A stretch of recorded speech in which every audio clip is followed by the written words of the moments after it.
Hello, this is Barbara Blodgett, and I have the great good pleasure of talking today with Daniel Corpening, who is Director of Field Education at Duke Divinity School. Duke Divinity School has an active program of internships over the summer as well as during the academic year. So they have been right in the thick of figuring out how to transition field education to this time of COVID. So thanks for talking with me, Daniel. Thank you so much for reaching out. It's an honor to speak on behalf of our team with Rhonda Parker and Matt Flooding as well. First question for you that we hear a lot from folks. How can we conduct meaningful field education if the COVID crisis prevents students from having any in-person contact in the field with people? In other words, if they can't go out to sites? I think that's such a good question. And one of the things for us that's been really helpful to remember is that it's a question that not only we and our students are asking, but it's also a question that a lot of faith leaders are asking. In our context, our students are primarily serving in local churches. And so we have pastors, faith leaders who are saying, is it possible to have meaningful experiences as a congregation if we're online or we're on some sort of phone conference system? And I think in a way that's empowering for students to be able to say, you know, you're not operating in a silo where, in our case, Duke University has said you can't go on site. This is a reality that everybody is having to deal with. And so, you know, you're going to be asking this question of, is it possible to have meaningful experiences as a community of faith remotely alongside pastors, laity, nonprofit leaders who are now trying to adapt to a whole new model of learning? And you get to be a part of that. And, you know, I think we found this summer through sometimes not doing this well at all, and then other times in doing it well, that there's also just a lot of power in naming it is disappointing. It's not, you know, it's not our first choice. This summer we have 176 students in remote field ed placements. It is not our first choice for everybody to be doing Zoom or making pastoral calls over the phone or not getting to physically be in a context. I mean, there's so much embodiment that's involved in field ed. And so it's worth it to just say, it's disappointing. And yet God can still orchestrate and weave something beautiful through this experience. I have done some reading. There's a book by Adam Morgan and Mark Varden. It's called A Beautiful Constraint. And in this book, they sort of chart different individuals or businesses who either environmentally have had constraints put on their institutions, or they have sort of creatively come out and placed constraints on themselves. So Dr. Seuss's Green Eggs and Ham was written in response to a challenge that Dr. Seuss can't write a book using 50 words or less. And we have Green Eggs and Ham. I never knew that. And so in this situation, of course, the constraints put on us by COVID-19, they are not constraints that anybody would choose. You know, it's maybe the one thing we have in common across the entire world right now is that everybody would wish this pandemic had never happened. But how do we make this constraint beautiful? How can we see this as an opportunity, particularly in students? You know, how many field directors have gotten calls from pastors saying, seminary didn't prepare us for this? This is a moment where we get to form students for leadership in the midst of a crisis, in the midst of a pandemic, to engage in this action, reflection, action, trying new things, seeing what works, what doesn't work, and what are some ways we can really transform this, the constraints of this time, to see the church, to see faith institutions really adapt in new ways that can open up new opportunities that might even continue to extend beyond this pandemic that I know we're all praying is going to be over sooner than later. Thank you. I really like that image of a beautiful constraint. That's what a great way of putting it. Another question we sometimes hear is about supervision, and wondering if you have any guidance or advice about how to supervise students who are ministering to clients or parishioners using online platforms. In other words, is there any special or different way that you have to observe that they should be observed while ministering? I think that's another great question, and I know different schools have different standards by which they do this in normal Right. circumstances. In our context, I know right now, and I imagine it's the case in a lot of other places, the faith leaders that we're working with are so overwhelmed, and they're so grateful to get the help of an intern that it's sort of dividing, like, let's divide so we can work through this list and check on these folks or complete these tasks. And the thought of having two leadership positions on one task at the same time feels like, oh, we're wasting a precious opportunity. For us, I think this summer we've tried to think of how can supervisors particularly be present in these calls on the front end of the summer and sort of apprentice students into potentially whether it's making pastoral phone calls, talking with different community leaders to gather information for how a congregation might participate in some community organizing work,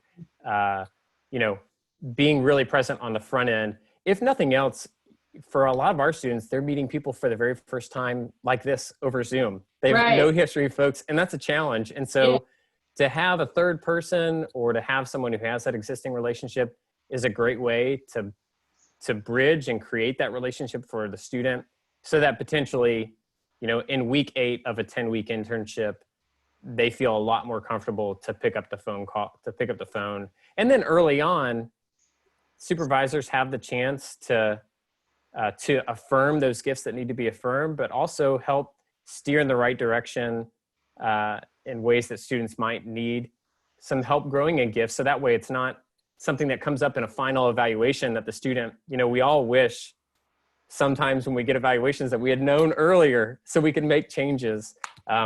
So having supervisors a lot more present on the front end, particularly as things are remote, I think just helps students to get on the right direction early on.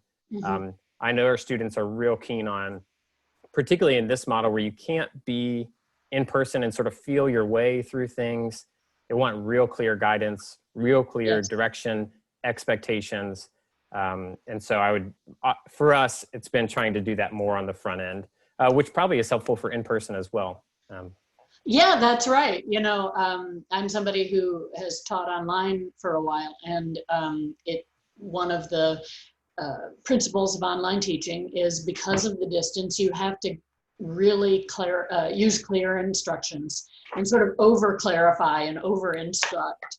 But it has occurred to me now that I am doing a little less of that. Hey, that's just good advice in general. Yeah, right. Yeah. So I like how you're talking about again, a model that could be translated to any context whereby you really focus on supervising or even maybe over supervising at the beginning and then easing off as the summer or academic year goes on, as the student gets more competent in the skills. Mm-hmm. Yeah. Mm-hmm. So just to be clear, your students in your internships are doing a lot of sort of cold calls and cold Zoom meetings with people. That's how they're spending a lot of their time in their internship. That's for many of students who are particularly in congregational settings, they are making those cold calls. So they're learning how do I introduce myself, sort of in community organizing terms, how do I credentialize myself over the phone? I was on the phone with a student the other day who said, I'm having to get really good at the art of ending a phone call. And so running through all those sorts of things and, students, I was in a conversation with one of our students maybe 2 weeks ago who is doing this as a mode of pastoral care.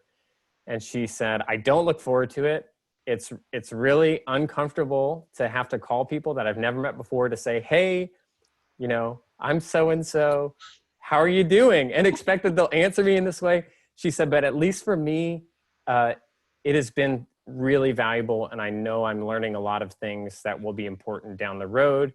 And that first call might be uncomfortable, but then when you make the second call to check in and you make the third call, you are establishing, you're establishing a relationship, even if it, you know, for a student in a 10-week internship, even when you're in person, there are just limits that are there. And Sure. one could argue there are even more limits in the context of this sort of online platform. But the repetition that can happen, whether it's preaching sermons, doing morning prayer on a daily basis, daily devotionals, whatever this is, that repetition can really do a lot for students. That's how we learn. Yeah. Yeah. Final question. During this time, should interns be held to the same expectation of the number of hours for an internship?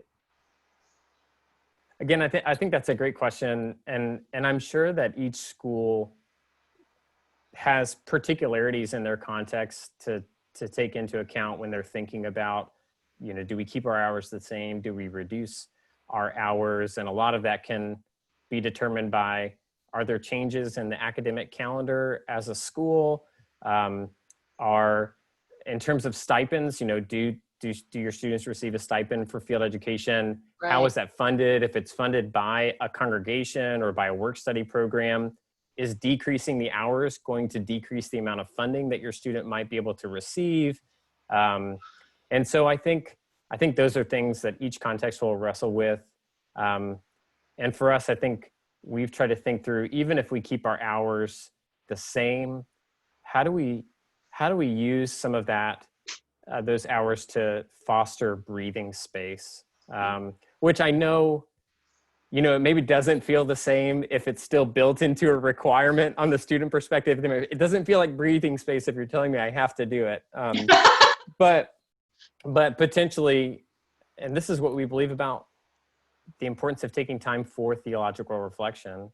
Can you allocate time in a student's 10 to 13 hours a week?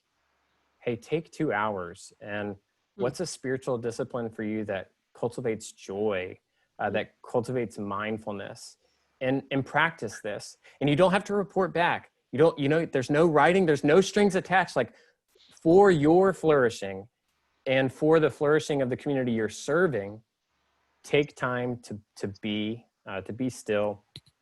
So, you know, there are creative ways, and even if you require the same hours, can you build in some expectations that allow students to take a deep breath in the midst of what I'm sure, especially during an academic year when they're doing all their other coursework too, they're writing papers, they have family responsibilities, all these things. How can we build in those gifts of time that allow students to really consider what they're learning, how they're growing, and what they need? Yeah. I don't know if that's not a direct answer to your question, but well, no, how we've been thinking about it. No one has said that yet, that one way to take into account that there might be reduced hours in the ministry tasks is to devote some hours to non-tasky things and to the development of the soul and the spirit. And again, it's one of those things that's good guidance and advice for any context, which is sort of emerging as the theme of this conversation. Yeah. And I think to that point and all the task list, this is something I'm sure that so many people in theological field education would affirm, that even as students, cultivating a competency for the task list items is very important. You know, for me, I think about how much more field education is about who someone is becoming, right, more than about what someone is doing. And if that's a value we have as field educators, then what is the behavioral pattern that we put into place that helps to cultivate that for students, that allows them to take time to think, who am I becoming, not what am I doing? What am I doing? And there is, like, you know, when you're going from Zoom meeting to Zoom meeting, you're on emails. For me personally, it feels like I'm on overload, like I'm doing more than I was doing beforehand. And I just imagine that students will probably feel that too. And so building in those spaces to say, you know, you're not a machine. You're a human being. Mhm. And who are you right now? Who do you long to become? And what are some things that can help you be more in tune with the song that God is singing over you in this season? And so, yeah, I know maybe I'd be curious if my students could listen in on this conversation, what feedback they'd have to say about this. But They're like, are you kidding? yeah, Extra time to do. yeah.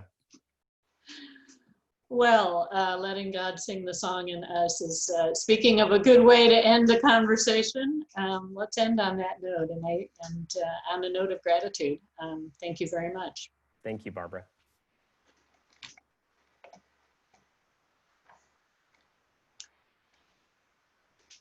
Okay.